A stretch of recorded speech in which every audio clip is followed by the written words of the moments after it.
Hi, my name is Joe Connor. My father, Frank Connor, was murdered by the FALN, the Armed Forces for National Liberation, a Puerto Rican terrorist group trained and financed by Cuba. Frank Connor, de 33 años, fue una de las 4 víctimas en 1975 de un ataque terrorista en Nueva York, durante el cual también resultaron heridas más de medio centenar de personas. Su nombre está incluido en un proyecto de ley presentado por el senador Marco Rubio para exigir la entrega de más de 90 terroristas y asesinos refugiados en Cuba. El grupo puertorriqueño Fuerzas Armadas para la Liberación Nacional, FALN, se adjudicó la explosión provocada en el restaurante Francis Tavern de Manhattan, uno de los más de 130 atentados que se le atribuyen, de 1974 a 1983, en Estados Unidos y Puerto Rico.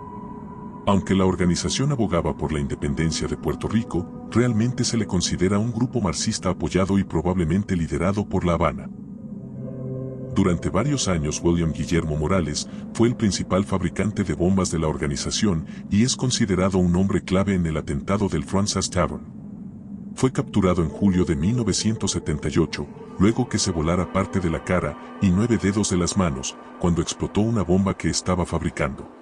Fue sentenciado a 99 años de prisión, pero escapó de la cárcel y huyó a México, donde en 1983 fue condenado por el asesinato de un policía. Sin embargo, las autoridades mexicanas, que rechazaron la solicitud de extradición de Estados Unidos, permitieron que Morales huyera a Cuba en 1988. Cuando en 2015, el periodista estadounidense McCauley intentó localizar a varios fugitivos de la justicia de Estados Unidos, lo visitó en su casa en La Habana, y contó que Morales le amenazó con llamar a la policía cubana para sacarlo de la escena. En enero de 2024, Joe Connor, hijo de Frank Connor, escribió una carta al Wall Street Journal para responder a un artículo titulado ¿Por qué Cuba permanece en la lista de terroristas? Cuba, explicó, patrocina a fugitivos terroristas, entre ellos el fabricante de bombas de las FALN, William Morales. Los terroristas puertorriqueños del señor Morales asesinaron a mi padre. Connor argumentó que La Habana debe devolver a los terroristas como condición previa para considerar la posibilidad de sacarla de la lista de estados que apoyan el terrorismo.